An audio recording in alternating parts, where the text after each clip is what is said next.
There's a story behind this, and I don't guess you two ladies have heard it. Liz has probably heard it 3 or 4 times, but I like to tell it.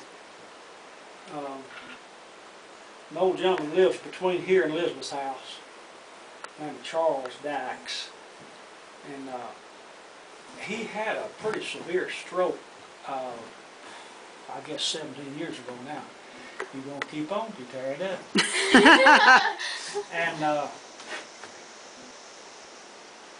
so he hasn't been able to do any physical labor since that time, although he can walk around with a cane and whatever. But about spring of '94, I guess. She's treated. Did she treat squirrels? Yeah. And various rodents. You're making me nervous. I can't tell the story. Charlie Dykes.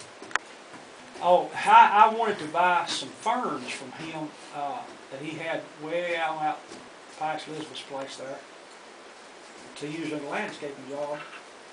So we went out there, and it was February, pretty sure. Kind of sleet and snowing that day, and I was digging ferns in the edge of a big old pine thicket out there, and Charles was hobbling around there, and they called me by a double name on account my daddy's name was Grady. But anyway, he says, Grady Ward, the way he talks, said, there's something I'd like to see done before I have to leave here. And he said, I know, he made this big speech, never let up, you know. He said, I know you can do it, but he said, I've waited too long, I can't. And he said, I know you can because I've seen you use tools. And he said, if you'll do it, I'll show you just exactly every step of the way. Well, at that point, I'm thinking, what in the world is this man going to build, you know? Get out of my pot, dog. Come here, Peanut. Fortunately, it's empty. I'm thinking, what does he want me to do? I said, Charles, baby, what do you want to see built? He said, I want to see somebody build one of those old log cabins like my daddy built when I was a little boy. Peanut. I always want, he smelled the mouse. You smell the mouse? I Let him tear something up. One, probably in that box. So I told him right quick, I said, why, yeah, Charles, we'll do it. And I know right where the place is. There was a big pine thicket right over here.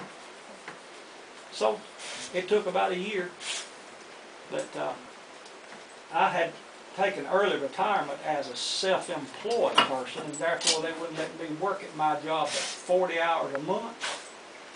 Every time after I got my 40 hours in that month, I was over here. Mm-hmm. And Charles would come down here nearly every day. And I'd ask him questions, you know, and then we'd go a little farther with it. Peanut, come here.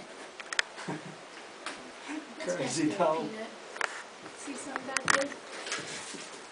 He's good at it. Come on, come here. Come here. Get out of there. So come what on. is this exactly?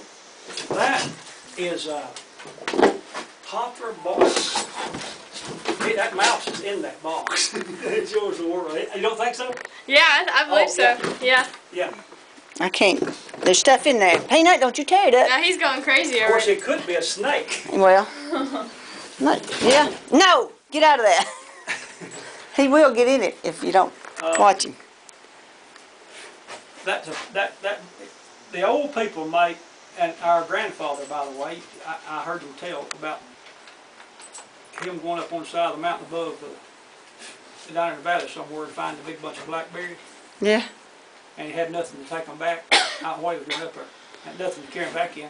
And somebody, your mother or somebody told me that Granddaddy made him some bark baskets and filled them full of berries and carried them off back to the house.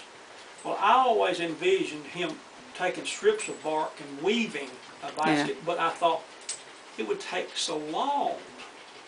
And so several years ago, I saw somebody that was making some of those smaller bark buckets, they call them here.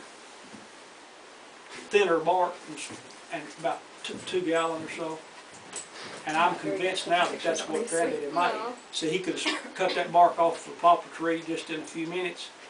Just take one sheet and make a little screw on the bottom and then close it up and lace it. When Granddaddy was 3, he watched a man cane bottom a chair. Yeah. And he asked the guy, and they gave him some scraps. And he went home and caned a chair at home that same day. Which reminds me of Darryl, who watched Gene Williams put in an electrical outlet in their new bedroom that they had at their house. And before he got the second one in, Darryl had the other 2 already wired up. Had them right. And one day we went home, he was 4. One day we went home and he had loosened all the lug nuts on the furniture truck. And if we'd have tried to get that tire off, we couldn't have. But he was out there loosening the lug nuts. You'd have to know Darryl. He was 4 then too, I think. That's neat. No, you need to take a tranquilizer. Well, he lives to do that, bless his heart. Oh, man.